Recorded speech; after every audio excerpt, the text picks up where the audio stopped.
ოცნების მთავრობის კანცელარიასთან უწყვეტი აქცია გაგრძელდება.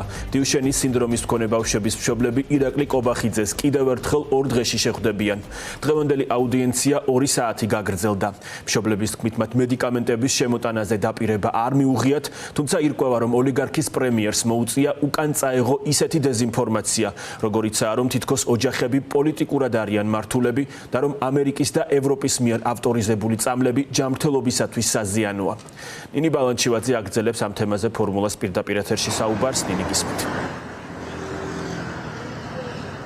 დიახ, დავიწყებ იმით, რომ დღეს 45 ღამეს გაათენებენ დიუშენის სინდრომის მქონე ბავშვების მშობლები მთავრობის ადმინისტრაციასთან. ისინი პროტესტს განაგრძობენ იქამდე, ვიდრე მეორე შეხვედრის შემდგომ უკვე არ ეცოდინებათ კონკრეტულად რა ნაბიჯების გადადგმას აპირებს ოცნების ხელისუფლება მათ დასახმარებლად და ეს მეორე შეხვედრა სავარაუდოდ ხვალსაღამოს ან ზეგდილით იქნება. დიუშენის სინდრომის მქონე ბავშვების მშობლები ისევ შეხვდებიან ირაკლი კობახიძეს და უკვე ჩვენ ისინი გვეუბნებიან, რომ ამ შეხვედრაზე უნდა დაისახოს კონკრეტული გეგმა, მათ შორის კომუნიკაცია ფარმაცევტულ კომპანიებთან და თუ როგორ გრძელდება მუშაობა და უახლოეს მომავალში როგორ არის შესაძლებელი, რომ საჭირო მედიკამენტები შემოვიდეს ქვეყანაში. რაც შეეხება დღევანდელ შეხვედრას, პროტესტში მყოფმა საზოგადოებამ დეტალურად მიაწოდა ირაკლი კობახიძეს ინფორმაცია, თუ რატომ მოუწიათ მათ ქუჩაში გამოსვლა.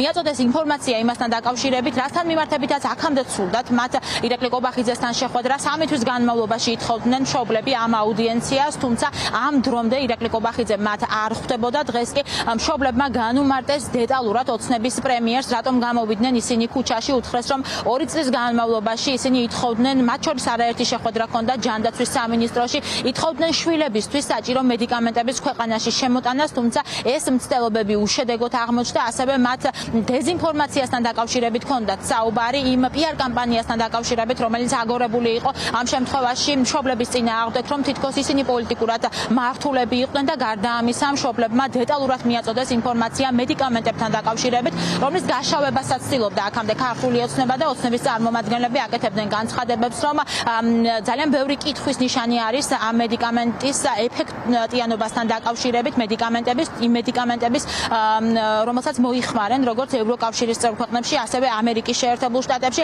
დღეს კი შეიძლება ითქვას, რომ შედარებით უკან დაიხია ქართულმა ოცნებამ, თუმცა მაინც საინტერესო არის როგორ განვითარდება პროცესები და რა იქნება მეორე შეხვედრაზე, რომელიც როგორც უკვე გითხარით, ან ხვალ, ან ზეგდილით გაიმართება. ეს ყველაფერი საჭირო იყო და ადრეც რომ მომხდარიყო უკეთესი იქნებოდა, რომ პირადად მოესმინა ჩვენგან ეს ინფორმაცია თავიდან ბოლომდე. გამოირიცხა ძალიან ბევრი ის თემები, რაც აქამდე იყო თითქოს მართულები ვართ, გამოირიცხა, წარმოსულ საფუძვლება გამოირიცხა, თანხები შეგროვება, რომ მიზნობრივი ამაზეც შევთანხმდით, მაგრამ ნახეთ, ეს იყო ძირითადად მოსმენა. მაგრამ ზეგ მაქსიმუმ ხვალსაღამოს ან მაქსიმუმ თქვით ზეგდილით პირადად მასთან მოხდება ისევ შეხვედრა, ფარმაცევტულ კომპანიებთან კონტაქტზე გასვლა და ნაბიჯების გადადგმა უმოკლეს დროში. რაც შეეხება აქციას, რა თქმა უნდა, აქცია გრძელდება.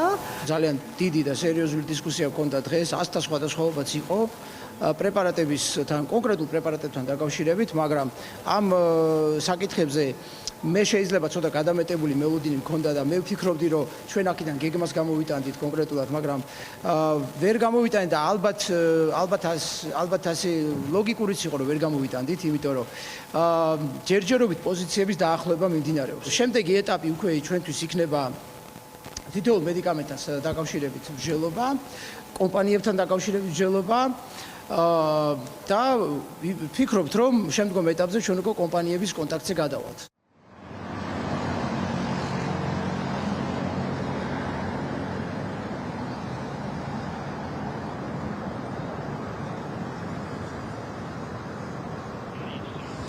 დღევანდელ შეხვედრას მათ შორის ესწრებოდა ოცნების ჯანდაცვის მინისტრი მიხეილ სარჯველაძე. დღეს მშობლებმა გააკეთეს მათ შორის განცხადება შეხვედრის დასრულების შემდგომ, რომ იქ საუბარი არ ყოფილა მისი მხრიდან მათ შორის მედიკამენტების ეფექტიანობასთან დაკავშირებით, რასაც ხაზს უსვამდა ხოლმე წინა კვირებში სარჯველაძე. ჩვენ გვახსოვს მის მიერ გამართული ბრიფინგი, როდესაც ის გამოვიდა და დიუშენის სინდრომის მქონე ბავშვების მშობლებს უთხრა, რომ ძალიან ბევრი კითხვის ნიშანი არსებობს ამ წამლებთან მიმართებით, მათ შორის შეიძლება მედიკამენტების მედიკამენტებმა გამოიწვიოს ფატალური შედეგები და სწორედ აქედან გამომდინარე უარს ეუბნებოდა ხელისუფლება დიუშენის სინდრომის მქონე ბავშვებს დახმარებაზე. დღეს კი შეიძლება ითქვას, რომ მიხეილ სარჯველაძე მათ შედარებით უკან დაიხია, ვინაიდან მას საერთოდ არ უსაუბრია ამ თემასთან დაკავშირებით იმ განცხადებაში, რომელიც შემდგომ ოცნების ჯანდაცვის სამინისტრომ თავად გაავრცელა მთავრობის ადმინისტრაციიდან. სარჯველაძე ამბობს, რომ მინიმუმ 2 მედიკამენტი არის ისეთი, რომელთან მიმართებითაც ნაკლები კითხვები არსებობს, თუმცა ეს ჩვენ მისგან აქამდე არ მოგვისმენია და ასევე ამბობს იმასაც, რომ მომდევნო შეხვედრაზე უკვე გაიწერება კონკრეტული გეგმა და იქნება ნაბიჯები გადადგმული ბავშვების დასახმარებლად.